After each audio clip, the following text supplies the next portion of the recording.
अब वो क्यों काट रहा है? क्योंकि आप जब हाथ लगाओगे ना उसको, तो उसको लगेगा कोई मुझे मार रहा है। वो ये थोड़ा ना, यही जानना है कि हम सांप से कैसे बच सकते हैं। तो हर साल कम से कम 50,000 लोग मर रहे हैं सिर्फ सांप के काटने से, है ना। ये अच्छा फॉर्मूला है, 100 100 और 100। 100 लोगों को काटा, 100 लोग 100 मिनट में आ गए और 100 ml एंटी स्नेक वेनम लग गया। जो 100 लोगों को काटा था वो 100 लोग बच गए। मैं डॉक्टर दीनदयाल साहू आज आप लोगों को स्नेक बाइट अवेयरनेस के बारे में बताऊंगा। अभी मौसम जैसा कि आप लोग देख रहे हैं, बारिश बहुत ज्यादा होने लगी है, तो इस टाइम पर सांप बहुत ज्यादा अपने बिल से निकल के आते हैं। क्यों आते हैं? गुड, उनके बिलों में पानी भर जाता है तो बाहर आते हैं। जैसे कि यदि अपने घर में आग लग जाती है तो अपन भी घर से बाहर निकलते हैं ना, उसी प्रकार से सांप भी बाहर इस टाइम पे इस मौसम में आते हैं। सांप ज्यादा बाहर निकलते हैं तो उस टाइम पे वो काटते भी ज्यादा है ना। तो सांप काटते क्यों है? मतलब कहीं ना कहीं अपन उनको आक्रोशित कर रहे हैं। जैसे अगर आपको कोई मारेगा, कोई चाकू लेके आपके ऊपर आएगा ऐसे मारने के लिए, तो आप लोग प्रोटेक्शन करोगे ना। आप लोग क्या करना चाहिए? सांप को समझना चाहिए कि सांप कैसे एनवायरनमेंट में रहते हैं, उनसे अपन को दूर रहना चाहिए।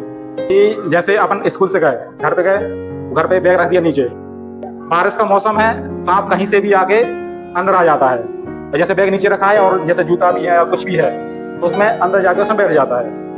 अब आप लोगों का पढ़ाई का टाइम हो गया तो आप आए, सीधा बैग उठाया और उसमें हाथ डाल दिया सीधा, तो क्या होगा? काट लेगा वो। अब वो क्यों काट रहा है? क्योंकि आप जब हाथ लगाओगे ना उसको, तो उसको लगेगा कोई मुझे मार रहा है। वही थोड़ा ना, जैसे कि जो गाँव से आते हैं तो वहां पर बहुत बड़ी बड़ी घास रहती है, तो आप जा रहे हैं और आपका पैर उसके गलती से पड़ गया, या अचानक वो वहां से निकल रहा, तो उसी टाइम पे आप निकल गए, तो वो घबरा गया और घबराने में काट दिया।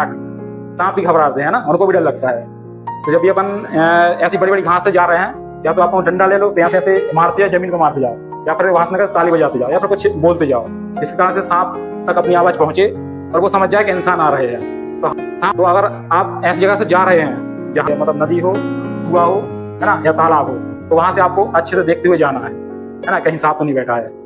अब आप कहीं जैसे रोड पे जा रहे थे, तो आप थक गए, तो आपको बैठना है, तो आप पेड़ के नीचे, अधिकतर सब लोग पेड़ के नीचे ही बैठते हैं, तो पेड़ के नीचे बैठ के आप गए और आप सीधे बैठ गए पेड़ के नीचे, है ना। आपने कुछ नहीं देखा आजू बाजू, सांप तो नहीं है यहाँ। तो हमें क्या करना है, वहां पहले सब पेड़ के चारों तरफ देख लेना है कि सांप तो नहीं है यहाँ, ठीक है। इसकी वजह से कि रात में अपन कहीं जाते हैं, है ना, तो रात में जैसे कहीं लाइट नहीं है और आप जा रहे हो, तो उस टाइम पे अपने टॉर्च का उपयोग करना चाहिए। हो सकता है रात में सांप आ रहा है, सांप को जा रहे हैं और आपका पैर पड़ गया, वो काट लेगा, इसलिए हमेशा टॉर्च का उपयोग करना चाहिए। और गांव में ऐसी कंडीशन है, कहीं कहीं शौचालय घर घर नहीं है, तो वो लोग खेत में जाते हैं शौच के लिए, तो उस टाइम पे भी डंडा रखना चाहिए और टॉर्च रखनी चाहिए। डंडा क्यों रखना चाहिए? हाँ, आवाज करने के लिए। गुड, मारना नहीं है सांप को, है ना। अपन जा रहे उसको डंडा ऐसे नीचे नीचे मारते जाओ, तो उसकी आवाज से वो पास में नहीं आते, भाग जाते हैं, ठीक है। घर में आपको कहीं भी अंधेरे में हाथ नहीं डालना है, ठीक है। अगर ऐसी जगह कहीं हाथ डाल रहे हो तो आप पहले देख लो, उसके बाद ही वहां हाथ डालना है, क्योंकि हो सकता है सांप दिन में आके अंदर छुप गया हो, आप शाम